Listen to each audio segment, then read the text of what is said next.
Bien, bonjour à tous les amis, bienvenue à tous dans cette nouvelle émission de The Team. Il n'y en a pas eu la semaine dernière, quel dommage, mais voilà, on est reparti avec un habitué maintenant. Mathis, comment tu vas, Mathis?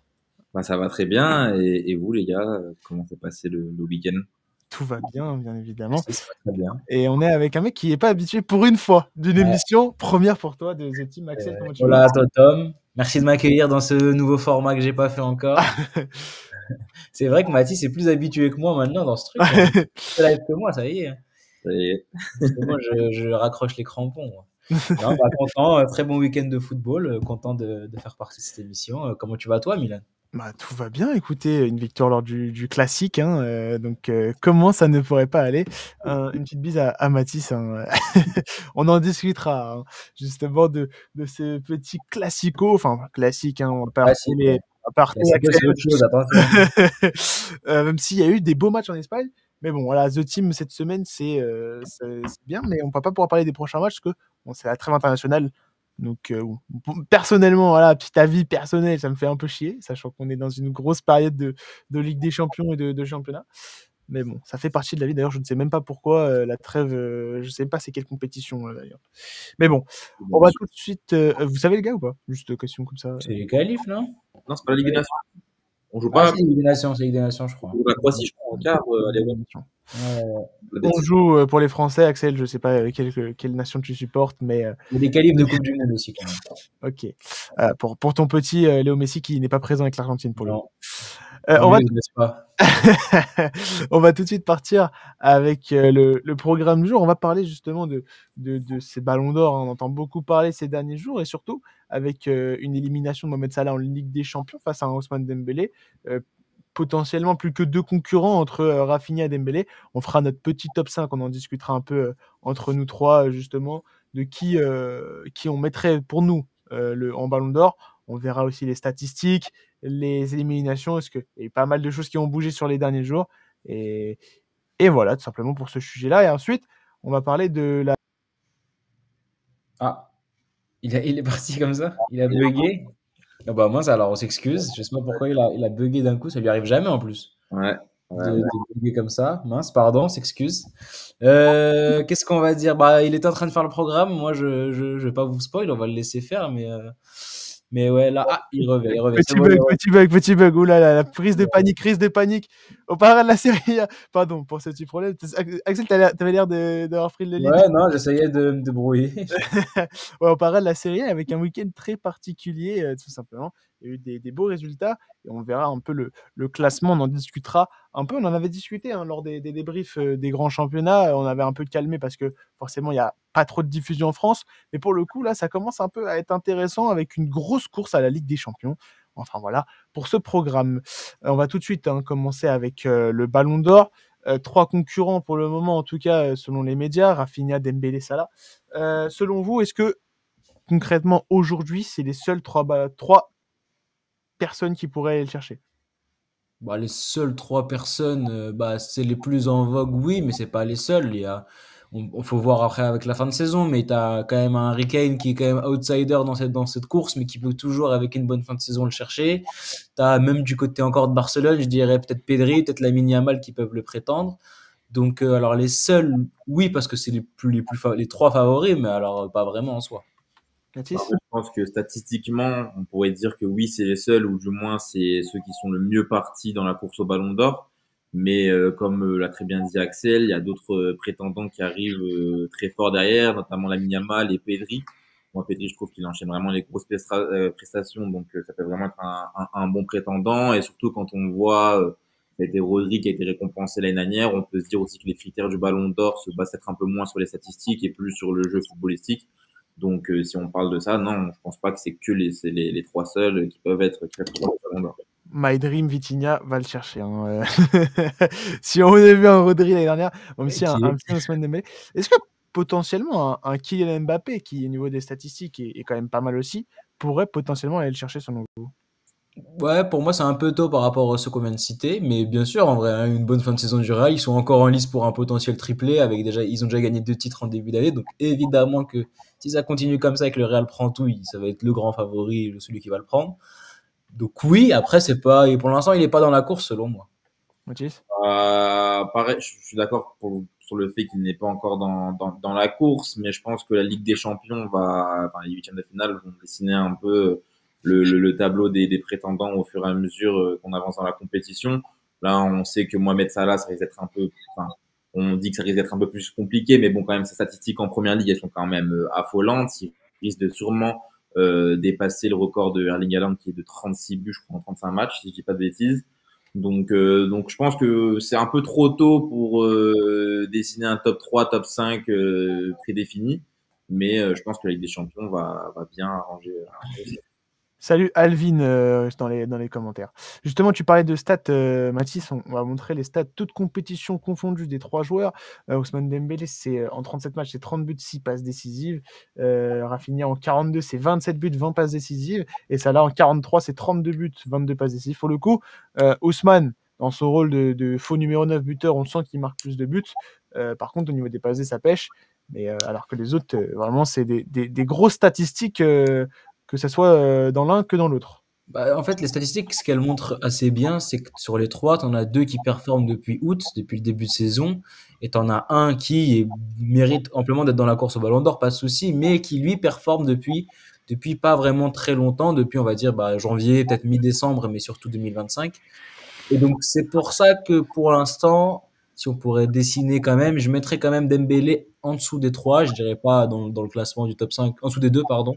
Je dirais pas exactement où, mais c'est ça qui va pêcher à Dembélé dans ce classement final, si on devait arrêter la saison maintenant, par exemple, ce serait que il a commencé très tard à performer par rapport aux deux autres. Ouais.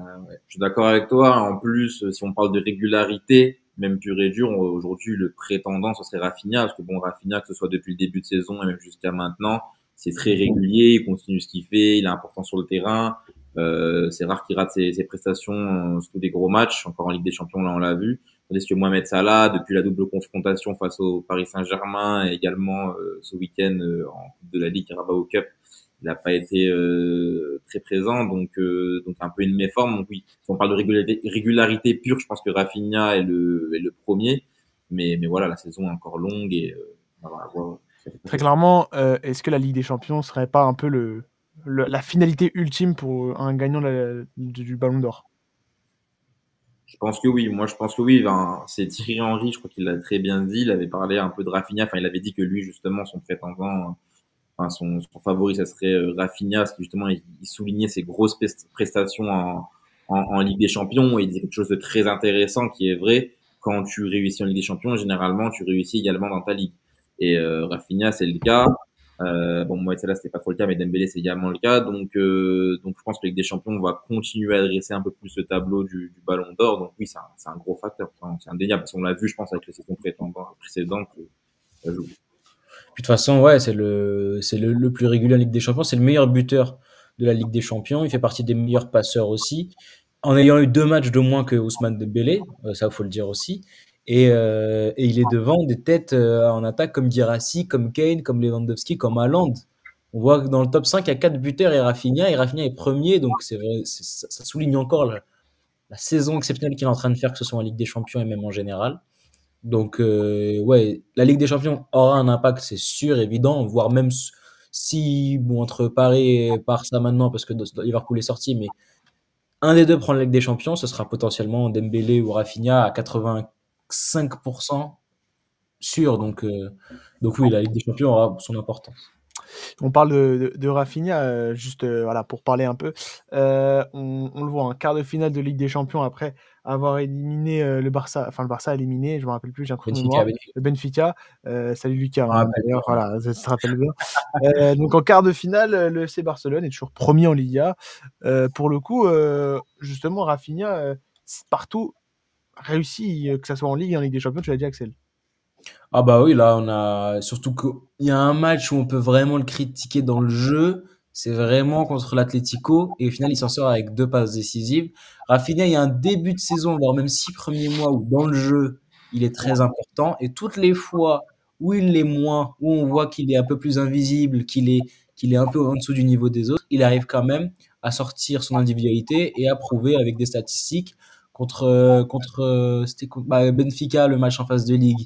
Il plante un doublé, il me semble. Hein. Ouais, il plante le doublé, il vient sortir le but à la dernière minute. Là, contre l'Atlético, il te met 2 passes décisives, dont une magnifique pour Ferran Torres. À chaque fois qu'on a besoin de lui, il est là. Dans tous les gros matchs, dans tous les moments de clutch, dès que le Barça a besoin de lui, il est là, même quand il est en dessous du niveau de jeu collectif.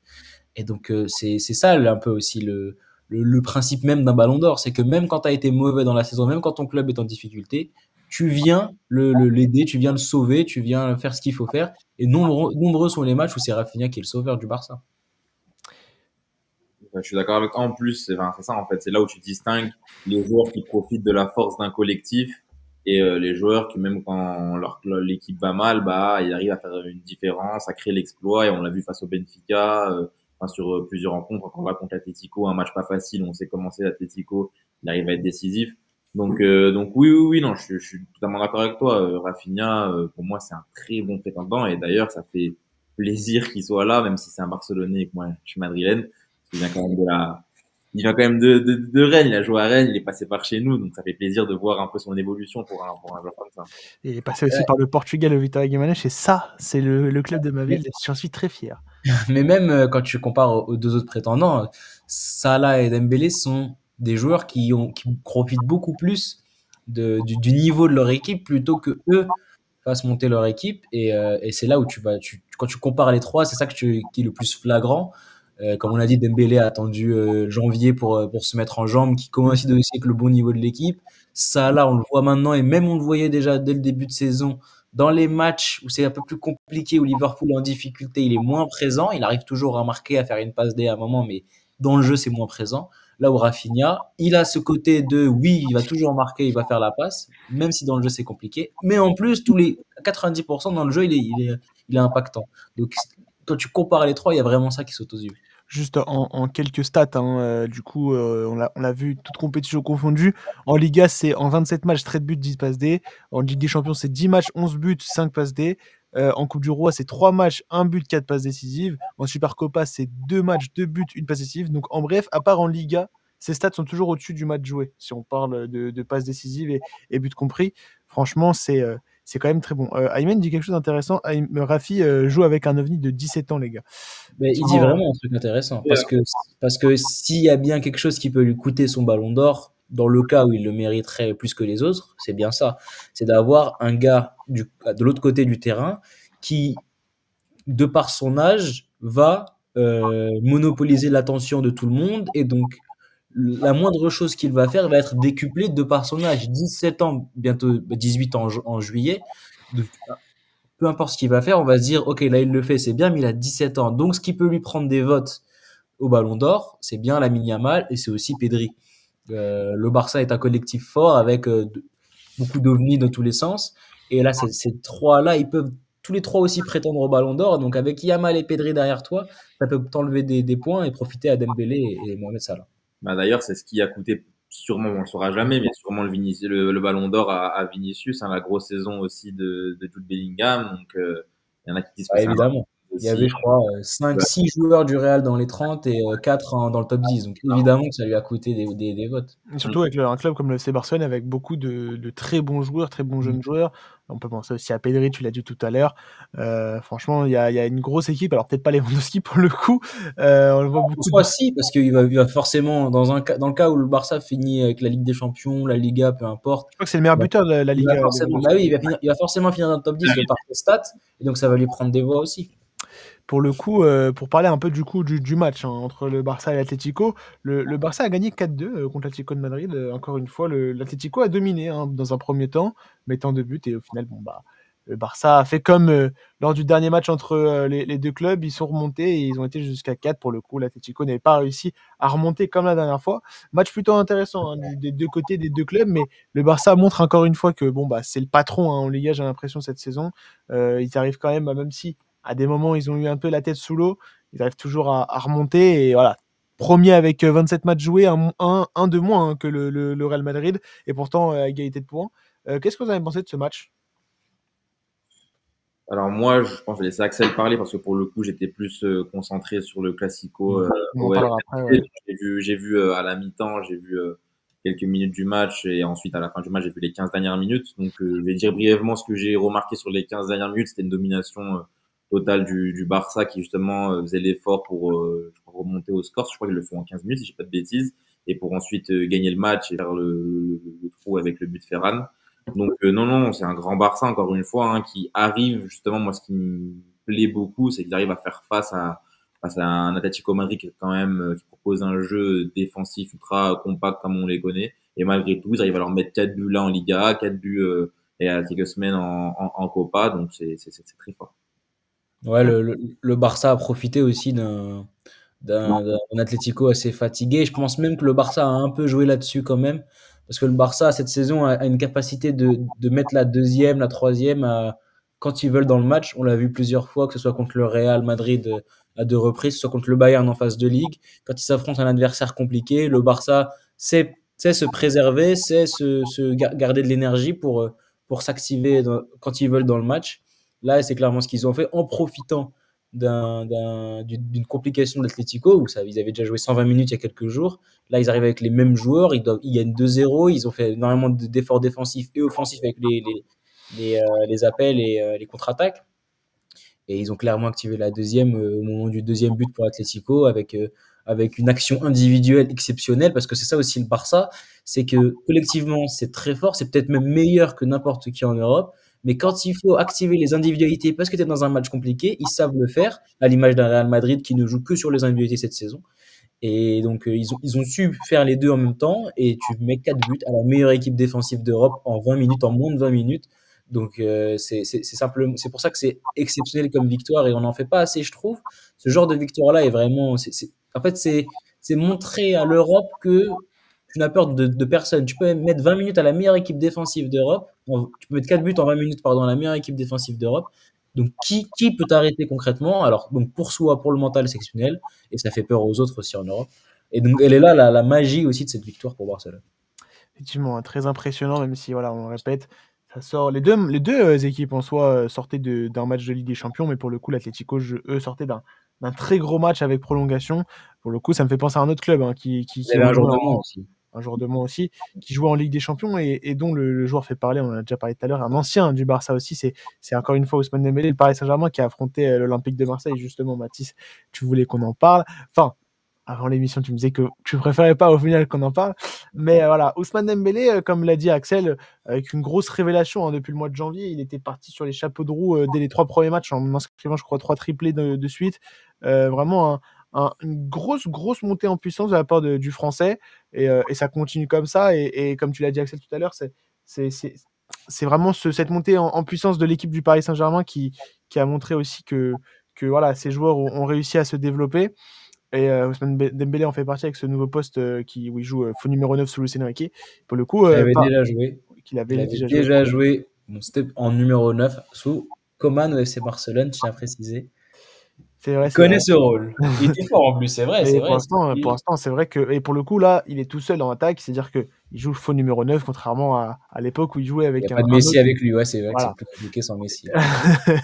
Et pour le coup, situation un peu similaire hein, du Paris Saint-Germain au FC Barcelone, premier en Ligue 1, quart de finale de Ligue des Champions après des prolongations. Bon, pour le coup, le Barça n'a pas joué de prolongation, mais ce match contre l'Olympique de Marseille qui a été un match charnière, parce que tu joues contre le deuxième, même si bon, la course était déjà, je pense, était très loin hein, le Marseille était très loin du Paris Saint-Germain, mais pour le coup, c'était quand même un match important, je pense mentalement, et les Parisiens, bien qu'il n'y a pas une très grosse performance, ont réussi à encore une fois remporter la victoire à domicile. T'en penses quoi, Mathis? Bah oui, c'est un match très important. Voilà. On sait, c'est le match de l'année. Bon, peut-être un peu plus pour nous, supporters marseillais, mais bon, enfin, quoique même pour les supporters parisiens, c'est un match d'ego, un match de fierté. On sait que les deux clubs se charrient à l'année quand il y a une défaite de l'un ou de l'autre dans les compétitions européennes ou du moins toutes les compétitions engagées chez les deux clubs. Donc oui, oui, c'est une rivalité historique. Donc c'était un gros match attendu. Voilà. Après, quoi dire à part que je pense que le PSG est beaucoup trop fort cette saison et beaucoup trop fort, je pense, pour l'Olympique de Marseille à l'heure actuelle. On l'a vu, malgré le fait que certains soulignent un bon match dans le contenu de Marseille. On a faut pas oublier qu'on a quand même failli en prendre 4 ou 5. Si Barcola, il me semble Vitinha au moment. Voilà. Bref, s'il y a énormément, enfin, il y a beaucoup d'actions loupées côté Paris Saint-Germain, peut-être avec un peu plus de lucidité sans le match de Ligue des Champions, on en prend un peu plus. Donc moi, je dirais peut-être pas forcément là très bon match ou bon match de Marseille. On a bien joué, on a essayé de proposer des choses, mais c'est trop faible pour ce PSG-là. Et je pense qu'il manque encore beaucoup de joueurs, de travail pour arriver à concurrencer le Paris Saint-Germain lors d'un Classico. Et pour le coup, Marseille a marqué deux buts au final, dont un but contre son camp. Paul Lirola qui est venu pousser le ballon justement au bout de ses cages. Pour le coup, il y a une question de Aymen, on y reviendra, je te poserai la question, Axel. Mais j'aimerais reposer une question à Mathis.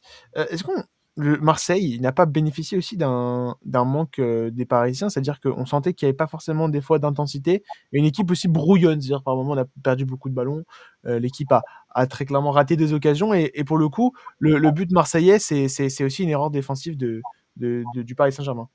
Bien sûr, on a bénéficié, notamment sur le seul but du match qu'on met, mais je sais pas si je dirais qu'on a totalement bénéficié parce que justement, je pense qu'on aurait pu plus jouer sur ce côté-là, sur le côté, ils étaient peut-être un peu plus épuisés physiquement, bien qu'il y avait des joueurs qui étaient alignés sur le terrain qui n'avaient pas eu autant de minutes que le 11 titulaire de mardi.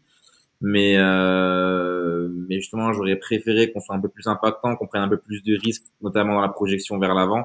Et c'est ce qu'on reproche depuis certaines semaines au système de Zerbi, c'est que des fois on est peut-être un peu trop lisse, on respecte peut-être un peu trop un schéma d'école, tout fait, tout noté, un peu les bons élèves. Et je trouve notamment dans l'utilisation du ballon par Bilal Nadir, on a manqué de mordant, on n'a pas su saisir toutes les occasions qu'on aurait pu saisir, malheureusement.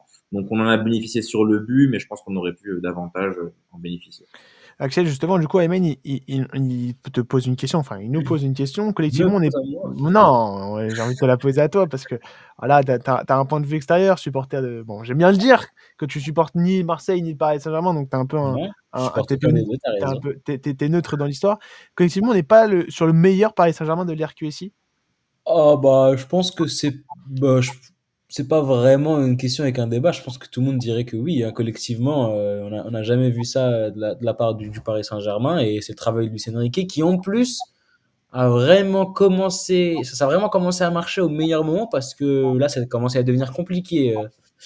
Juste avant que ça fonctionne, ça parlait déjà sur le départ, il en faisait trop, on le critiquait beaucoup pour sa personnalité et tout. Là, il a réussi à se mettre en marche au meilleur moment. Et donc, oui, pour moi, c'est le meilleur. Après, je vais revenir un peu sur ce que vous avez dit aussi contre Marseille, parce que c'était intéressant. Par rapport aux erreurs du Paris Saint-Germain, un match a parfois un peu trop brouillon. Et moi, les fois où j'ai regardé le Paris Saint-Germain cette saison, c'est aussi le constat que je me suis fait, notamment contre Liverpool. Il y a beaucoup d'erreurs dans un gros match comme ça contre Liverpool. Donc, oui, le PSG est collectivement très fort, mais attention, ce qui peut leur pêcher un peu certains matchs, c'est vraiment ces erreurs brouillonnes. Et en Ligue des Champions, les détails, c'est le plus important. Donc, à faire des erreurs un peu bêtes comme ça, parfois ça pardonne pas. Et donc, c'est pour ça que oui, c'est le meilleur PSG collectivement. En Europe, je pense pas que ce soit encore la meilleure équipe, mais ils ont beaucoup à prouver encore.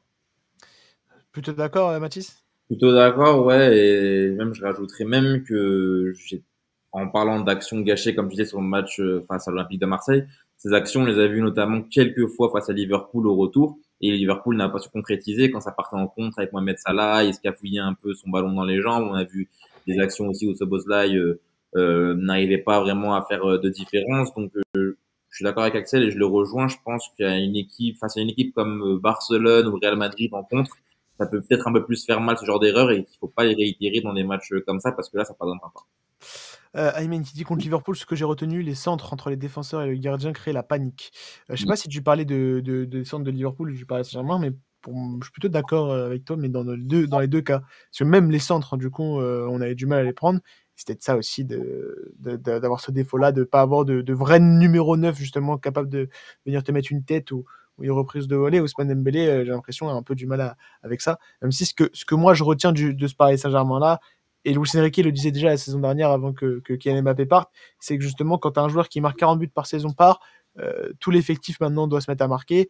Et pour le coup, toute l'équipe maintenant se met au diapason pour le collectif. Et on le sent, même contre Brest, il y a eu 7 buteurs différents.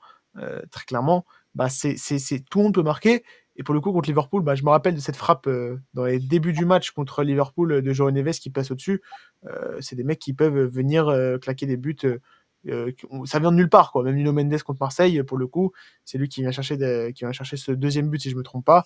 Pour le coup, c'est vraiment tout un effectif qui peuvent marquer. Ça fait vraiment du bien. Je crois que je sais plus il y a combien de joueurs en tout, mais il y a énormément de joueurs avec plus de 10 buts passes décisives au Paris Saint-Germain. Et ça montre vraiment que il y a vraiment un effectif et un collectif qui se met en place. Aymen qui dit du coup Liverpool devant Donnarumma, même si Dembélé marque sur un centre. Effectivement. Tout d'accord. Bon, en tout cas, on va revenir sur ce PSG Marseille. Et j'ai une petite question sur un peu. On en a discuté, hein, il y a pas mal de médias qui en parlent. On en parle encore aujourd'hui, puisque il y a eu des plaintes et surtout de la communication de la part des personnes concernées. Le cas Rabiot au Parc des Princes, voilà, des banderoles, des insultes de la part des ultras du Paris Saint-Germain. Qu'est-ce qu'on en pense ici? Est-ce que, selon vous, c'est quelque chose qui sera à bannir dans les années prochaines, même à partir de maintenant dans le football, ou c'est quelque chose qui faisait partie et qui doit continuer à faire partie, un peu ce chambrage assez dur, hein, voilà, qu'on se le dise, envers les joueurs, surtout quand des joueurs voilà, quittent un club pour un rival, on va dire. Enfin, je pense pas que ça fasse partie, moi, du folklore du football. Je sais qu'on avait eu ce débat, du moins les médias avaient eu ce débat quand justement on parlait des chants homophobes, etc., parce que certains ne jugeaient pas forcément ça à caractère homophobe, malgré que les phrases le sont, et certains avaient même dit que ça fait partie du folklore du football. Mais là, en l'occurrence, je pense, enfin, c'est à bannir dans les faits, mais est-ce que ça va être banni? Moi, je ne pense pas. C'est comme les insultes un peu homophobes, ça continue encore. Il y a encore beaucoup chaque week-end d'annonces dans le stade pour stopper ça. C'est juste voilà, là, ce qui est dommage en l'occurrence, c'est qu'on insulte une personne qui est décédée, et c'est là où je trouve que ça dépasse un peu trop les bornes. Ensuite, par rapport à la mère de Rabiot, on sait qu'il y a un passif entre Paris Saint-Germain et la maman d'Adrien Rabiot. Donc, est-ce que ça nous a, parce que moi personnellement, ça m'a pas surpris qu'elle soit visée par les supporters parisiens. Maintenant, oui, le papa décédé, je trouve que là, ça dépasse un peu les limites, et ça, par contre, toutes les insultes hors cadre footballistique sur un défunt ou sur une maladie, enfin quelconque problème familial comme ça devrait pas avoir lieu sur un stade. Axel? Ah, c'est ça le problème, c'est que la haine attire la haine et que même si dans un premier temps tu veux juste à la base chambrer, on va dire de manière un peu virulente le joueur en question, bah, il y a forcément des débordements et que ce soit là sur un défunt, que ce soit de l'homophobie comme a dit Mathis, voire même du racisme à certains moments et pas qu'une fois d'ailleurs. Donc c'est compliqué un peu les insultes, le chambrage et les insultes ont toujours fait un peu partie de ce folklore footballistique, c'est vrai, hein. Et je pense que tout le monde a déjà insulté un joueur, un arbitre, quelqu'un devant sa télé ou même en parlant avec des amis. Je veux dire, tout le monde, c'est déjà arrivé à tout le monde. Après, dans un stade ou en face à face, on peut pas se permettre de faire ça. C'est trop, ça va. En fait, ça crée trop de dérives. Peut y avoir beaucoup trop de dérives néfastes et donc oui, c'est à bannir. Mais comment faire? À la limite, le racisme et l'homophobie, c'est plus possible parce que c'est un peu plus rare, mais les insultes, je crois que dans un stade de 80 000 personnes, il y en a 60 000 qui insultent, donc c'est quasiment impossible d'aller tous les déloger, il faut leur trouver une solution.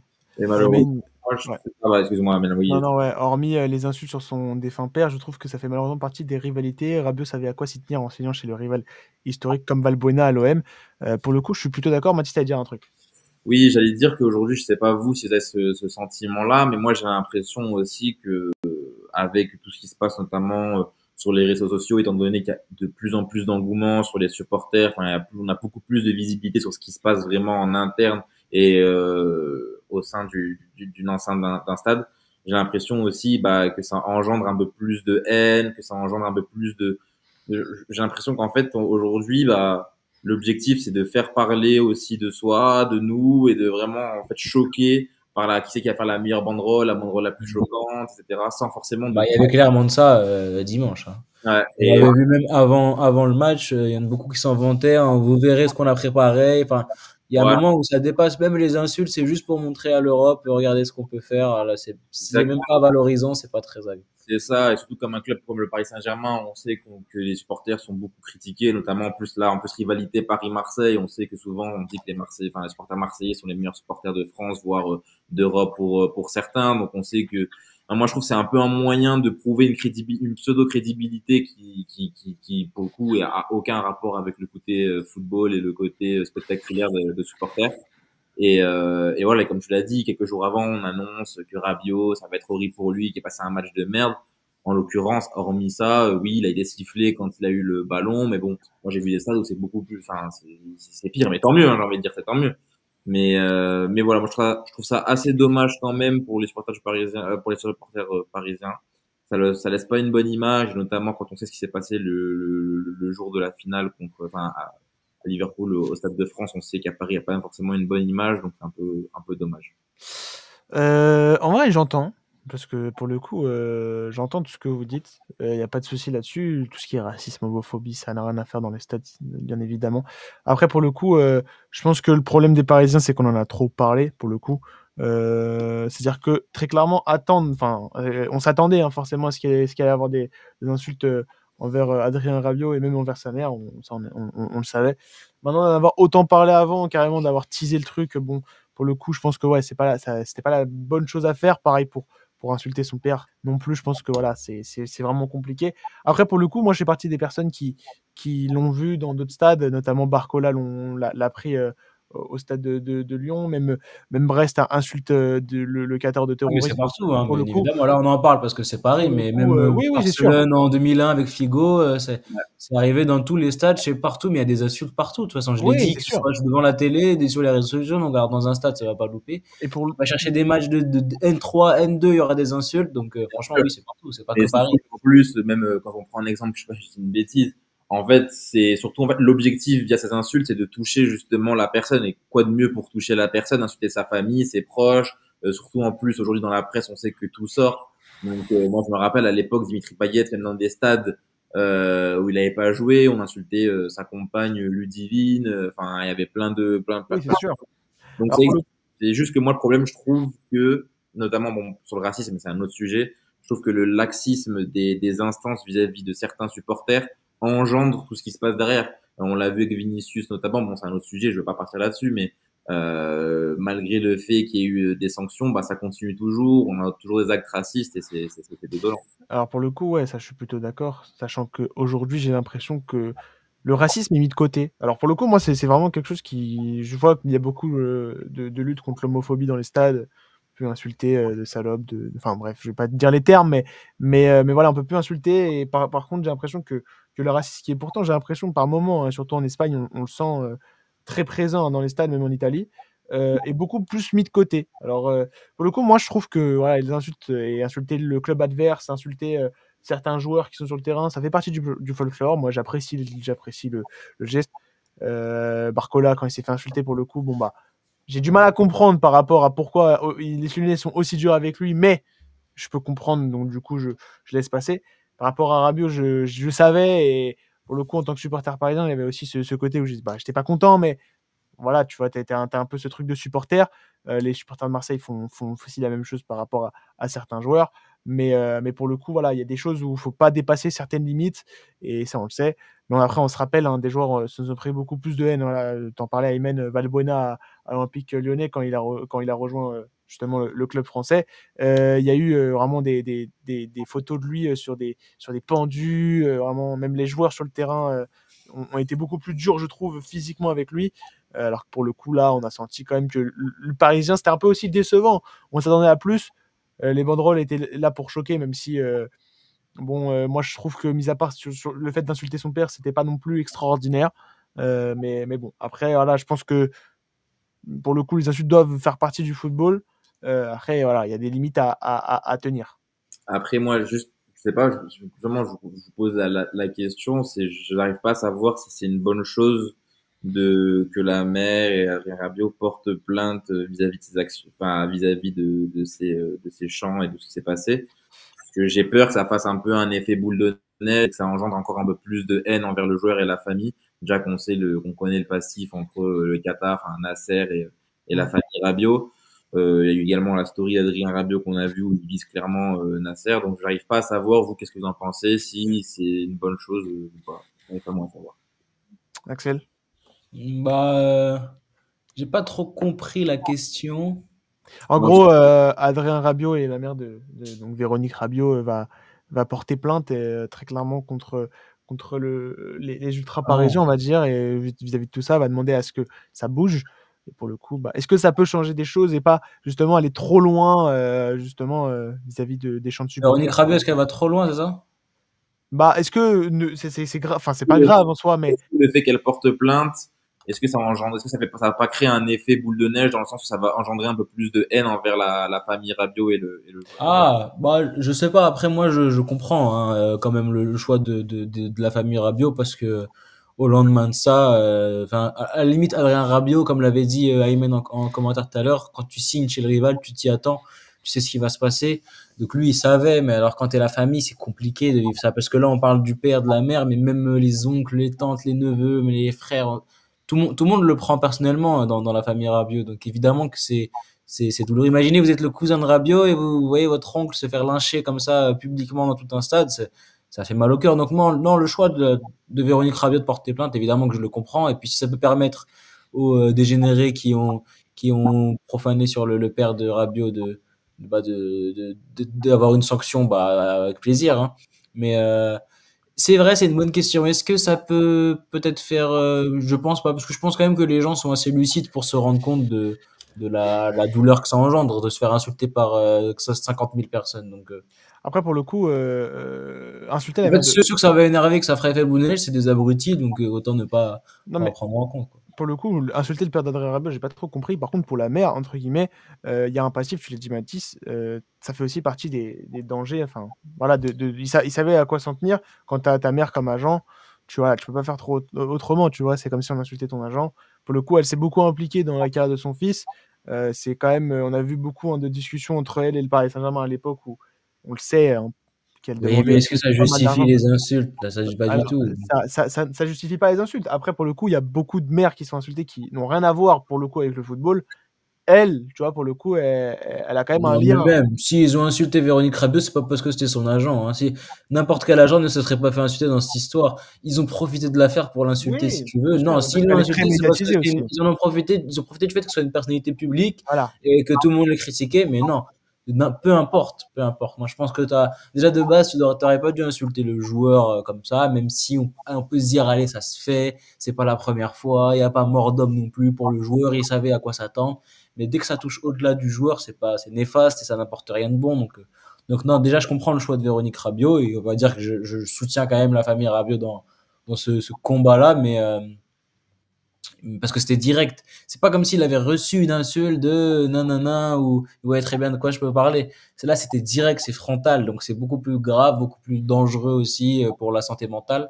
Donc non, moi, je continue de penser que ouais, la mère de Rabiot a bien fait de porter plainte et que au pire, la seule réaction que ça va engendrer, c'est de se désabrutir. Donc, En Bon, tout cas, moi je trouve que ça fait tâche dans une saison, enfin pour la Ligue 1 du moins encore au niveau de la publicité à l'étranger, c'est que ça fait tâche dans une saison, tu as des problèmes d'arbitrage, de droit télé, que tu as toute la question de c'est Nasser et le PSG qui gèrent la Ligue, parce qu'on sait très bien que si la sanction, elle est, on va dire, lisse et pas assez forte selon certains, bien sûr que tout le monde va s'empresser de dire que voilà, c'est Nasser qui s'est donné sa propre punition. D'ailleurs, on le dit déjà. Donc je trouve que c'est juste pour conclure, je trouve ça que c'est juste dommage parce que ça rajoute à une liste de tâches noires sur la saison en Ligue 1 et mauvaise pub. Donc, bon. Mais bon, heureusement maintenant, si on commande un menu Golden, on a. on a l'abonnement on d'Azon. va voir. Non, pour le coup, juste pour clore le débat, c'est pas la première fois cette saison qu'on en entend parler. Il n'y a pas que les Parisiens dans le lot. Ça a été quand même on en parle beaucoup parce qu'on parle de personnalités publiques et voilà, il y a eu des plaintes. Pour le coup, voilà, il y a pas que les Parisiens, c'est tout un groupe d'ultras, on va dire, hein, qui font ce genre de choses dans les stades. Bon, pour le coup, on va passer 3 heures sur ce cas-là. C'est très minime mais ça n'a rien à voir à ce qu'il y a sur le terrain. On va parler d'un autre joueur qui est sur le terrain, c'est Mohamed Salah, hein, le joueur de Liverpool. Alors pour le coup, lui aussi, hein, a pas passé des très bons jours sur les dernières semaines. Éliminé en huitième de finale de la Ligue des Champions, perdu contre Newcastle en finale de la FA Cup. Pour le coup, il a perdu beaucoup de points hein, pour justement aller chercher ce ballon d'or. Est-ce que Mohamed Salah, pour le coup, est encore dans la course? Oui, moi je pense qu'il est. Enfin, même il est encore dans la course. Pour moi, il est toujours deuxième, même si on devait faire un classement maintenant, vous verrez le classement. Je pense qu'on va faire le classement à la fin. Mhm. Dans le mien, il reste deuxième. Après, bien sûr que ça va bouger, qu'il est sur un siège éjectable, parce que là, tu viens de perdre la finale de l'EFL Cup contre Newcastle, en ayant fait un match encore une fois fantomatique. Tu fais une double confrontation de huitième Ligue des Champions fantomatique, où un concurrent au Ballon d'Or, lui, il va marquer, il va qualifier son équipe en quart de finale. Donc, en fait, ce qu'il a fait depuis le début de saison avec des stats de malade ne peuvent pas l'enlever pour l'instant de cette deuxième place. Mais on va voir comment Liverpool ça va continuer, sachant que là, ils sont éliminés de toute compétition possible. Il leur reste que la première ligue où, heureusement pour eux, ils ont une grosse avance en PL. Ce qui fait que, mais alors là, s'ils arriveraient même à se faire rattraper sans se faire dépasser, hein, juste à se faire rattraper de 5, 7 points, ça deviendrait quand même trop. Et oui, là, il est sur un siège éjectable et ça ne dépend plus de lui. Là, honnêtement, ça dépend surtout des autres tours. Ce que va faire Rafinha avec le Barça, ce que va faire Dembélé avec Paris, Kane avec le Bayern et les autres Barcelonais, peut-être même, on l'avait dit, Mbappé et le Real. Là, ça ne dépend même plus de lui. Il a plus son ballon d'or entre les mains. Mathis. Je suis assez d'accord, mais après, encore une fois, ça dépend des critères de sélection du Ballon d'Or. Qu'est-ce qu'on juge? On juge est-ce que le joueur a été performant quand il fallait, face aux grosses équipes, là, en huitième de Ligue des Champions. Est-ce qu'on juge que c'est uniquement les statistiques qui priment? On ne sait pas, c'est assez flou maintenant. Depuis le Ballon d'Or de Rodri, je pense que ça a changé. On va peut-être changer enfin la physionomie du Ballon d'Or.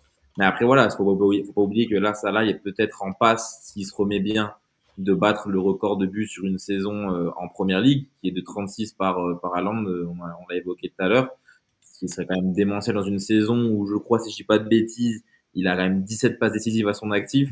Pour un ailier, c'est quand même plutôt pas mal. Ton équipe va sûrement remporter la Première Ligue haut la main. Donc je pense qu'il faut pas aussi restreindre Mohamed Salah sa saison qu'à sa double confrontation face au PSG, là la finale de la Coupe de la Ligue en Angleterre, malgré le fait que bien sûr on l'attend sur des confrontations comme ça.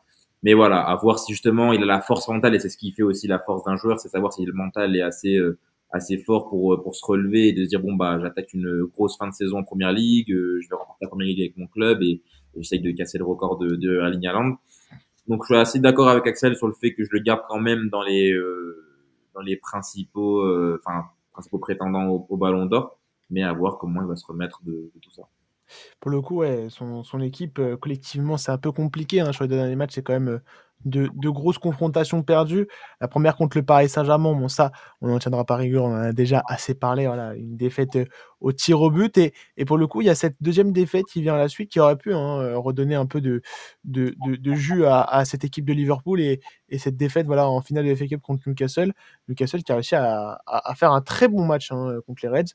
Vous en avez pensé quoi, justement? Est-ce que Liverpool est dans la continuité de son match contre Paris ou c'est juste Newcastle qui a été vraiment très fort dans cette finale?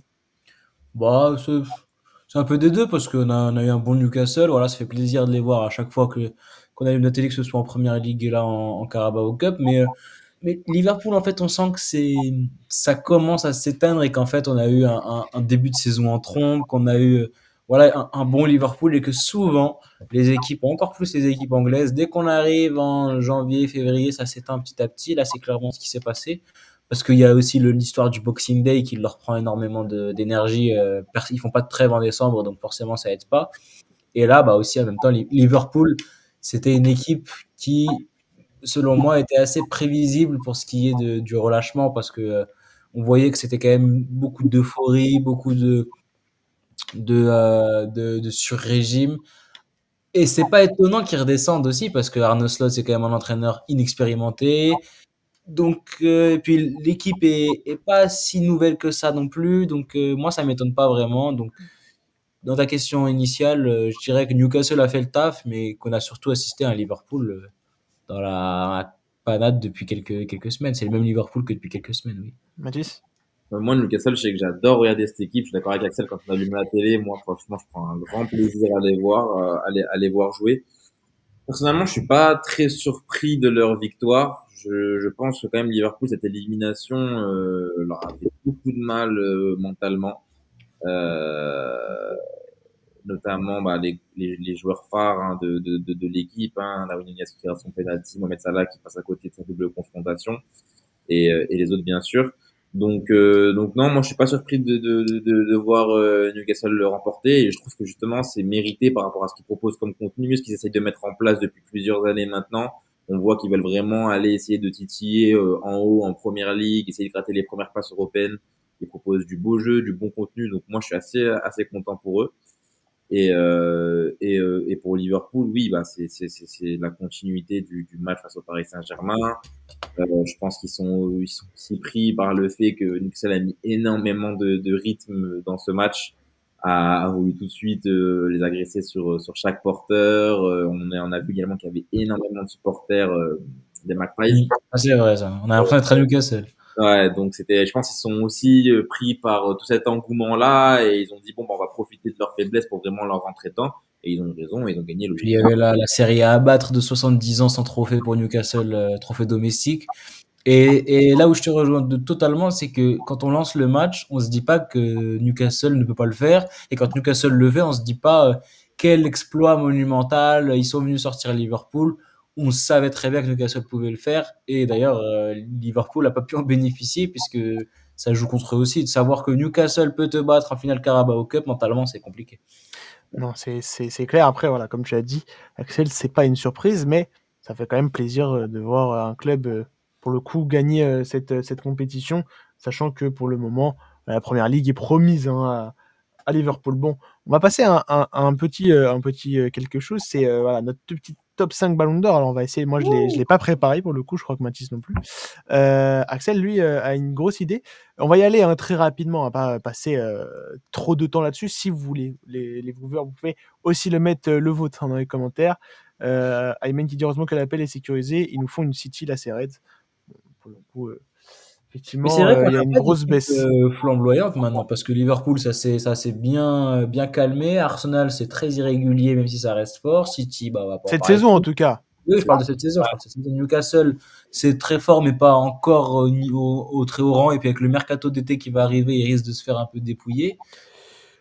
Parce que Donc, pour l'instant, c'est pas la meilleure première ligue cette saison qu'on a eue. Il y a des championnats qui sont beaucoup plus attractifs. Là, Serie A, Liga, pour moi, c'est les deux meilleurs en ce moment, loin devant la première ligue. Et attention, parce que on dirait un petit tournant là. bah, surtout, en plus, je voulais terminer sur ça tout à l'heure, sur Liverpool aussi. Il faut dire que Liverpool, je pense, cette saison profite des très mauvais résultats des équipes qui sont juste Oui, derrière. c'est sûr. Une saison, si t'as un gros City, t'as un Chelsea qui du début de saison et qui démarre en Ouais, pro, aussi. enfin si vraiment t'as un gros Arsenal, t'as aussi un gros bon United ou Tottenham. Enfin, j'ai envie de dire, je pense que c'est pas la même chose et que Liverpool serait pas forcément premier loin devant. Donc après voilà, faut le faire. Ils ont quand même gagné les matchs quand il fallait, donc il faut les souligner. Mais je trouve qu'ils profitent aussi d'une grosse méforme du Big Five en première ligue cette saison. Non, c'est clair. Bon, on va passer hein, justement à ce top 5 Ballon d'Or. Je pense que je vais laisser Axel commencer. Moi, j'ai le mien dans la tête. Mais c'est quelque chose qui... On parle aujourd'hui. C'est-à-dire que si vous devez faire un top 5 Tu devais arrêter aujourd'hui... la saison maintenant, Voilà, puis on mettrait. Ok. voilà exactement. Faites-nous un petit top 5 et très rapide. Expliquez-nous votre choix. Axel. Alors, si je commence, mon cinquième, déjà, faut savoir que mon avis pour le top 3, parce on a mis un petit top 3 là, entre Dembélé, Salah et Rafinha. Pour moi, il y en a un des trois qui est pas dans un top 3, dans un Tiens, podium, qui peut arrêter la saison je aujourd'hui. me demande qui. Et je l'ai beaucoup mis cinquième. Et je pense que ce match contre Marseille, parce qu'il ça veut dire qu'il confirme vraiment, déjà que Liverpool, il avait confirmé, là, le match contre Marseille, je mettais Dembélé cinquième, puis voilà, depuis cette double confrontation, où il n'a même pas été si flamboyant que ça, mais il a marqué, là, contre Marseille, pareil. Je le mets quatrième, donc je mettrai Harry Kane en 5 pour ce qu'il fait avec le Bayern depuis le début de saison. Le Bayern qui retrouve des couleurs quand même, ils sont premiers de Bundesliga assez largement. Ils sont toujours en quart de Ligue des Champions, ils vont jouer l'Inter. Donc je mettrai quand même Harry Kane cinquième, mais ça peut vite sauter parce que derrière il y a des concurrents, il y a du Lamine Yamal, il y a des joueurs du Real, il y a beaucoup de monde. Il y a Lewandowski aussi. Pour la quatrième place, je mettrai du coup Dembélé. Là, pour moi, Dembélé, il peut facilement prendre la troisième place s'il continue parce que le troisième, c'est Pedri pour moi. Là, il a atteint un niveau de jeu exceptionnel et il mérite amplement un podium au Ballon d'Or cette saison. Si on devait arrêter la saison maintenant, c'est le maître à jouer du Barça. Je pense que tu peux te séparer d'un Rafinha, tu peux te séparer d'un Yamal, mais là, si tu commences à te séparer d'un Pedri, c'est vraiment compliqué pour le Barça. C'est le meilleur milieu du monde et il montre au monde aussi qui peut faire partie des meilleurs joueurs du monde. Le deuxième, j'ai dit Salah, mais ça peut très vite sauter aussi avec la suite de la saison. Mais si on devait arrêter la saison maintenant, je pourrais pas enlever Salah de la deuxième place avec tout ce qu'il a fait et ses statistiques hors normes. Et le premier, bah, Rafinha. Et oui, ça fait bizarre à dire. Rafinha Ballon d'Or. Ce serait très étrange, mais on peut, et son impact dans le jeu et sur les trophées, on peut pas vraiment, le mettre en dessous ou dire grand chose. Donc, voilà mon top 5. Rafinha en 1, Salah en 2, Pedri 3, Dembélé 4, Kane 5. Tu veux un peu plus de temps, Mathis, ou... Non. Moi, j'avoue que c'est compliqué à dire un top 5. Mais surtout, moi, ce qui est compliqué, c'est que j'essaye de me baser sur un peu les critères du Ballon d'Or. C'est-à-dire on a vu des joueurs avec des grosses saisons.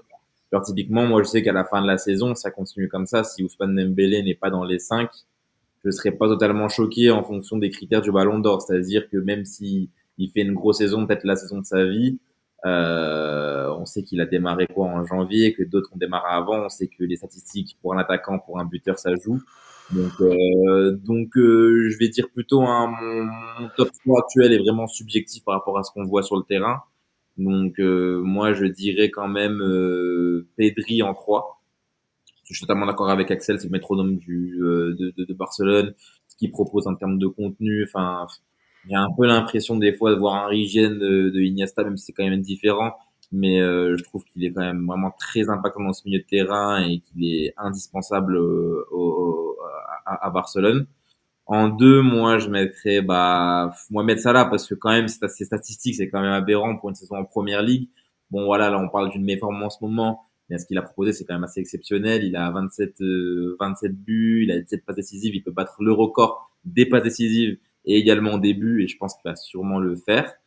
Et ensuite, en 1, comme Axel, ça fait bizarre, mais je mettrais Rafinha. Mais pour le coup, ça me ferait chier en tant que supporter madrilène, et surtout de dire que Rafinha est T'as Ballon mis qui d'Or. en 5? Du coup, j'ai pas entendu. Alors, je fais pas de top 5 parce Ah, que ok. j'aurais du mal à le construire peut-être un peu objectivement.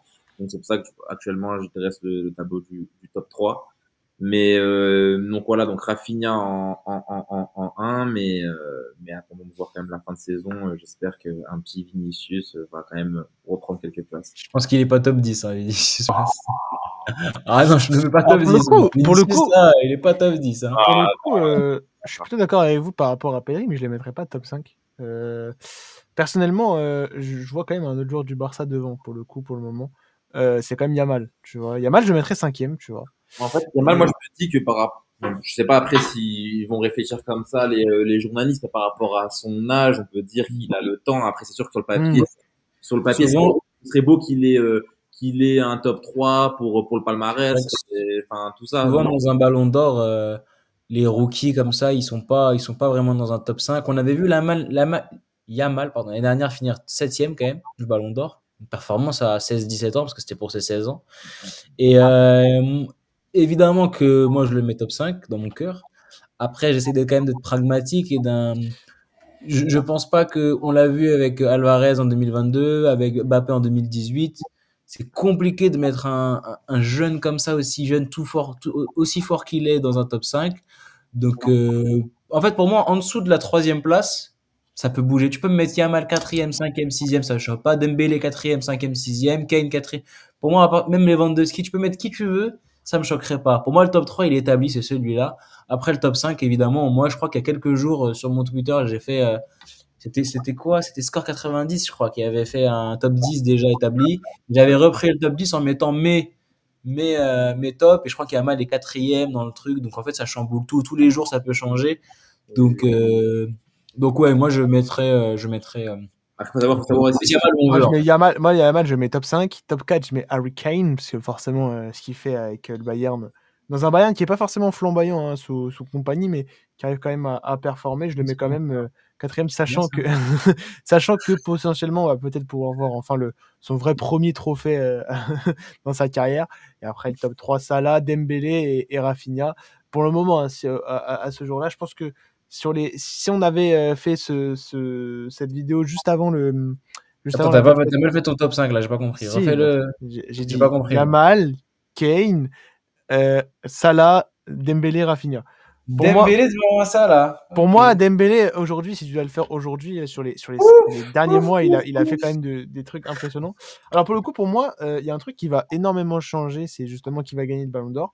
Et pour le coup, moi, j'ai deux joueurs dont j'aimerais parler, et on en vous a déjà parlé, c'est Pedri, mais pas que Pedri. Pour moi, on parle pas, il y a un joueur dont on ne parle pas assez. Alors, vous allez dire que je suis fan du joueur normal, mais Vitinha fait une saison assez monstrueuse, peut-être pas au niveau des statistiques, mais au milieu de terrain. Franchement, c'est quand même phénoménal ce qu'il fait, je trouve, et on n'en parle pas assez. Je Non, dis moi je pas te que rejoins. je dis pas que c'est du niveau de Pedri, au niveau de l'importance dans le jeu, mais je trouve que c'est un joueur qui fait partie de la trempe de Pedri, c'est-à-dire que vraiment il fait partie des top milieux de terrain de ces dernières saisons. Il y en a beaucoup qui ont pu le critiquer sur les dernières saisons, mais pour le coup, voilà, je pense que sincèrement, il fait partie de ces tops-là.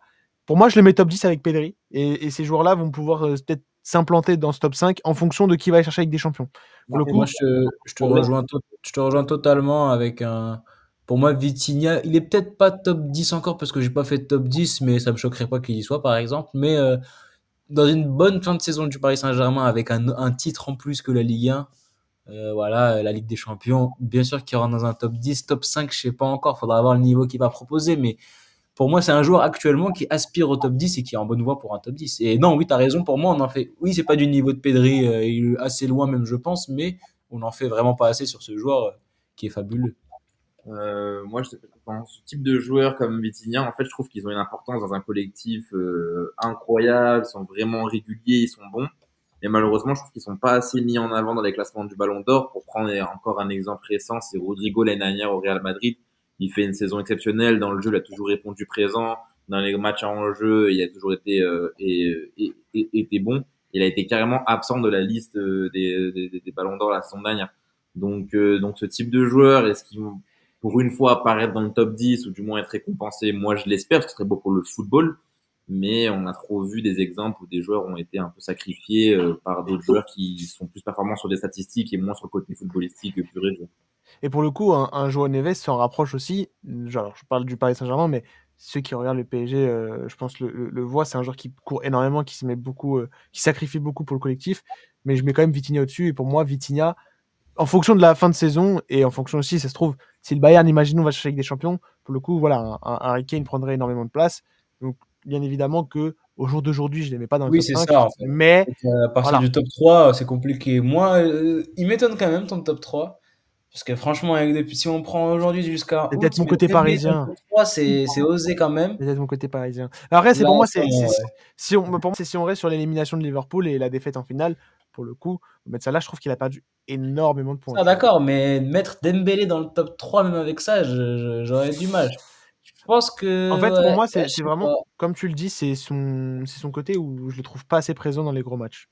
Mais bon. Non, mais moi, je suis d'accord avec toi pour Salah, à la limite, qui perd des places. Même moi, un top 3 aujourd'hui de Salah, ça m'étonnerait pas. Ce qui m'étonne, c'est Dembélé top 2, là où il y a un Pedri qui existe. Et d'ailleurs, on a mis Rodri Ballon d'Or. On a beaucoup parlé de l'impact des joueurs comme Iniesta, comme Modric les dernières années. Là, je disais Rodri Ballon d'Or, mais pour moi, là, tu parlais de Vitinha aussi, qui fait une saison très sous-cotée. Et j'ai l'impression qu'on parle énormément de Pedri à juste titre, que quand c'était Rodri qui prenait le Ballon d'Or, quand c'est Vitinha cette année qui est très fort, ils n'ont pas la puissance médiatique de Pedri parce que Pedri vole et sur un nuage littéralement marche sur l'eau, c'est exceptionnel, on se rend pas compte. Et je pense que justement cette différence médiatique, elle peut nous aider à se rendre compte.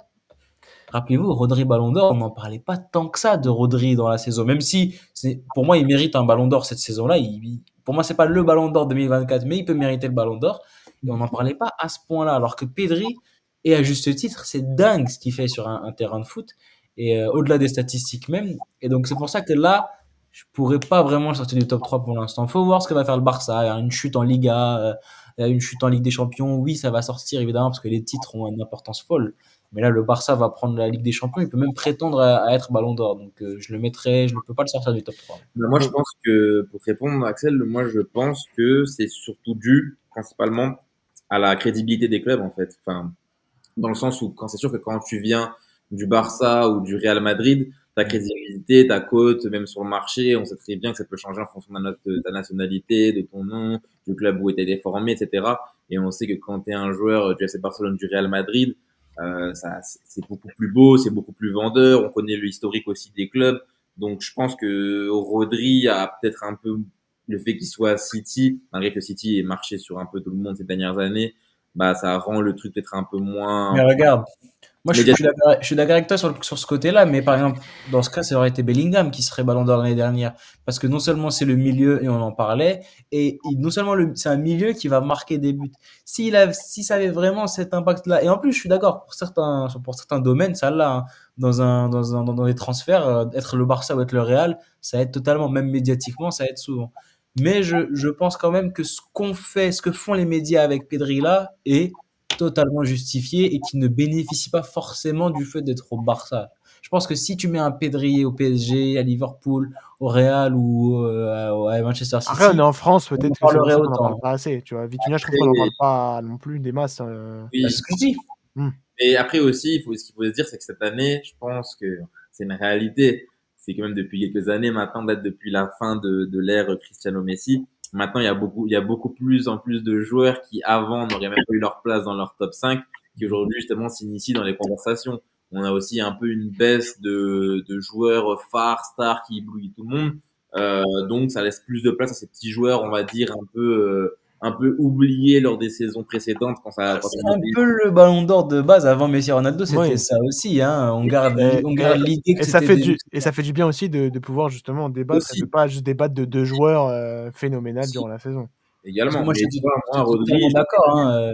Je comprends Rodri, totalement le fait que ce soit compliqué de voir Rafinha Ballon d'Or Hmm. avec certains termes morts du football. Moi, je Perso, comprends que ça fasse mal au cœur au football. Moi, le non, premier non, grand pas fan de forcément. Messi que je suis, je vous avoue que voir Rafinha Ballon d'Or, ça m'étonne énormément. Surtout que j'ai connu Rafinha au Barça, il ouais, était loin d'avoir un Ballon d'Or.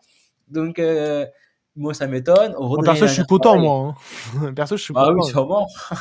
Non, mais Rodri l'année dernière, pareil, parce que même si j'étais très content qu'ils le prennent devant deux Madrilènes, voir Rodri Ballon d'Or, quand tu sais que des Iniesta, Xavi, Kroos n'ont pas eu de Ballon d'Or, c'est Busquets, une autre tout ça, période. tout, Ouais, ils sont tombés dans ça fait les. mal au Voilà. cœur, mais, Ils sont tombés dans la mauvaise période, c'est juste ça. Mais pour Rodri, mais moi, il je le pense mérite en soi. qu'il le, Aymin, il dit un truc intéressant. il le mérite, mais pour moi, il le méritait la saison précédente. Après, voilà, on sait que Messi a eu le Ballon d'Or et on va pas refaire le débat. Mais bon, on va Voilà. pas se plaindre. On dit que, voilà, sans Messi Ronaldo, c'est les joueurs de merde qui le prennent. Maintenant qu'il le prend, on Non, non, râle aussi. non, du tout, du tout, du tout. Mais Oh! ça pose des questions. Mais Les gars, ça fait déjà plus d'une heure qu'on est sur le sujet. C'est intéressant ce qu'il dit. Ouais, c'est vrai, Aymen, Mais je lis son justement, commentaire. justement, Le football valoriser. est devenu mathématique, moins de cracks, plus d'athlètes. Pour le coup, Bah ouais. justement, valoriser les cracks. Valoriser Pedri, Yamal, qui ne sont pas des athlètes plus que ça. Bon, Yamal, il l'a un petit peu. Mais valoriser ces joueurs qui sont Bref. vraiment des cracks et qui jouent du football. Valoriser Vitinha. Mais oui, mais c'est valoriser Neves, valoriser Vitinha, qui eux prouvent. Vinicius. Oui, ouais. Allez, Valoriser. on va passer, on va passer tout de suite au dernier sujet. On va pas essayer de le faire rapidement, mais voilà, quand même, ça fait quand même plus d'une heure qu'on est ensemble. C'est ce sujet sur l'Italie, une Serie A plutôt surprenante, surtout sur la dernière journée. Voilà, vous avez pu voir les résultats juste à gauche. Bon, si l'Inter qui gagne face à Atalanta, c'est pas non plus trop surprenant, mais cette défaite de la Juventus 3-0 contre la Fiorentina, cette défaite de la Lazio contre Bologne 5-0, Naples qui fait nul à Venise, l'Atalanta qui à domicile perd 2-0. Pour le coup, cette saison, on vit une très belle année de Serie A. C'est dommage qu'elle ne soit pas diffusée en France pour le coup. Mais je trouve que c'est un championnat dont on ne parle pas assez, surtout dans ce genre de saison, avec vraiment une course à la Ligue des Champions très serrée. Ouais, je l'ai dit tout à l'heure, la Serie A montre que, pour moi, là, si on devait faire un classement des ligues pour cette saison, il serait deuxième dans un top 5 parce que c'est une course au titre ahurissante et ouais, valoriser Cherki, ouais, si vous voulez. C'est une course au titre exceptionnelle et Bologne quatrième, Bologne qui meurt pas, l'Inter qui a repris quand même ce qu'on attendait de l'Inter depuis le début de saison, c'est-à-dire la première place. Voilà, ils montrent qu'ils sont encore là. Naples, ça va commencer à s'effriter un petit peu si ça n'a pas déjà commencé. Donc oui, pour répondre à la question, une Serie A très très surprenante. Oui, c'est un championnat impronosticable et ça fait plaisir. Mathis. Enfin, pour moi, en fait, ces résultats du week-end, ils sont très révélateurs de ce qui se passe cette saison en Serie A. La Juventus, bah voilà, là ils ont pris 3-0 ce week-end-là. La journée précédente, ils en prennent 4. Je sais plus où, j'ai plus le Mm. club. Je vais pas dire de bêtises, mais je sais qu'ils en prennent 4. Donc ça fait quand même 7 buts en 2 rencontres sans L'Atalanta, non? Ouais, Atalanta, exactement. Bologne revient bien sur cette saison, donc le 5-0 à la Lazio, logique, j'ai envie de dire. Ils sont sur une série de 4 victoires dans Serie A, donc on va dire logique. Et Naples, contre Venise, bah voilà, c'est Naples, c'est des fois Naples, bah, ils font des matchs, des gros matchs comme contre l'Inter, où ils arrivent à décrocher un nul, même, ils peuvent même le gagner le match. Mais des matchs contre des plus petits clubs, qui jouent bas de tableau, mi-tableau, bah, des fois, ils font des résultats, des faux résultats. Et l'Inter qui déroule toujours contre les gros, qui perd pas contre les gros et qui gagne. Donc, assez révélateur ces résultats sur ce que nous dit la Serie A cette saison. Mais bon, tout est jouable et je pense que Naples a quand même un coup à jouer. Je pense que ça va se jouer surtout entre les 3 premiers. Je pense que Bologne et la Juventus c'est leur course et l'Inter surtout. Il y a la Ligue des Champions, enfin la double confrontation face au Bayern de Munich et ensuite ils enchaînent j'ai noté face à Bologne, Milan et Rome. Donc ça risque d'être un peu compliqué. Donc à voir comment ça va. Pour le coup, je vais montrer le classement, hein. Alors, c'est que top 4, mais je vais vous le dire. Voilà, premier Inter avec 64 points, le deuxième Napoli avec 61. Très clairement, la course, ça se joue entre les deux, même si l'Atalanta suit. Et pourquoi pas espérer que l'Inter tombe et Napoli tombe pour aller chercher peut-être la Serie A. Et pour le coup, voilà, 5 points derrière, il y a Bologne, mais il y a quand même une grosse course à la Ligue des Champions, avec derrière Bologne la Juventus, 5e avec 52 points, la Lazio 6e avec 51 points, la Roma qui est bien revenue avec 49, la Fiorentina avec 48, l'AC Milan avec 47. Et après, pour le coup, à partir de la 10e place, c'est beaucoup plus loin. Mais voilà, de la 9e à la 5e place, il n'y a que 5 points d'écart. Et sincèrement, c'est vraiment. Et même, il y a 6 points d'écart entre la 4e et la 9e place. Donc, pour le coup, pour cette course à la Ligue des Champions et à la Coupe d'Europe, c'est quand même un des championnats. Avec la première ligue aussi cette saison, on voit il y a des petits clubs qui ont réussi à s'immiscer et à venir concurrencer les autres, mais où il y a vachement de concurrence. Bah, c'est vrai que je pense que le top 3 et le vainqueur, on peut le décerner avec ce qu'on a vu avant. Naples, ça a trop de mal contre les petits. Et on sait que quand tu es champion de ton championnat, il faut que tu aies du mal contre personne, que tu arrives à taquiner les gros et même à battre les petits. Là, on a vu des pertes de points contre l'Udinese, contre Venezia, contre Como aussi. Il me semble ils ont perdu des points à Naples. Donc ça va être compliqué d'aller chercher. Quand je vois ça, moi, je me dis direct qu'ils vont pas la gagner parce que les matchs qui te mettent en difficulté, les petits, quand tu les gagnes, c'est ce qu'on appelle des victoires de champion. Et quand tu gagnes pas de match de champion et que tu laisses l'Inter te passer devant l'Inter expérimenté comme ils sont encore en quart de Ligue des Champions, bah pour moi, c'est eux qui vont aller la chercher. Naples, ils peuvent peut-être se faire dépasser par l'Atalanta. En vrai, là, c'est un peu plus dur à pronostiquer. Bologne impressionnant parce que là, pour la course à la Ligue des Champions, tu as raison, c'est super impressionnant. Bologne qui confirme leur saison de l'année dernière, qui sont encore quatrième, mais c'est affolant. 5-0 contre la Lazio, c'est Ouais, phénoménal. affolant ce qu'ils sont en train de faire. La Juve qui s'accroche sur ce qu'ils peuvent faire, ce qu'ils savent faire, même si c'est poussif. La Lazio aussi, là, ils ont gagné 4-0. La Fiorentina qui, ils ont perdu, pardon, 5-0. La Fiorentina qui, on pensait au début de saison, voilà, ils avaient fait un gros début de saison en trompe, ça s'atténue. Ils sont toujours là quelque part, attention. Là, c'est Milan, c'est que c'est compliqué, Ils mais ils peuvent peuvent toujours les toujours faire. faire un mauvais coup, donc on ne sait jamais. Donc oui, très très impressionnant cette course à la Ligue des Champions. Mathis. Un parallèle avec un peu la première ligue, là, à contrario, ça va se jouer maintenant sur ceux qui sont deuxième, troisième, quatrième par rapport à la Ligue des Champions. Là, on sait que Liverpool, bah, la Ligue des Champions dans les pattes, bon, ils sont éliminés, mais à côté, il y avait quand même un écart conséquent. Là, pour le coup, ce n'est pas le cas. Donc, l'Inter va devoir se raccrocher à ça, à sa force mentale. On sait qu'ils en sont capables, ça fait des années maintenant qu'ils enchaînent. Donc, c'est surtout, est-ce que derrière, est-ce que Naples, est-ce que l'Atalanta, est-ce que Bologne vont réussir à aller gagner des matchs important pour justement aller titiller l'Inter, sachant que quand l'Inter joue Bayern au retour, ils enchaînent tout de suite avec Bologne, donc ça peut être aussi également sympa pour Bologne si d'ici là ils n'ont pas perdu de points bêtes. Donc je pense que la Ligue des Champions va beaucoup jouer notamment pour l'Inter, mais je pense pas que l'Inter va laisser des points bêtes et surtout à savoir si le reste derrière va suivre et pas perdre des points contre des petits sur des confrontations.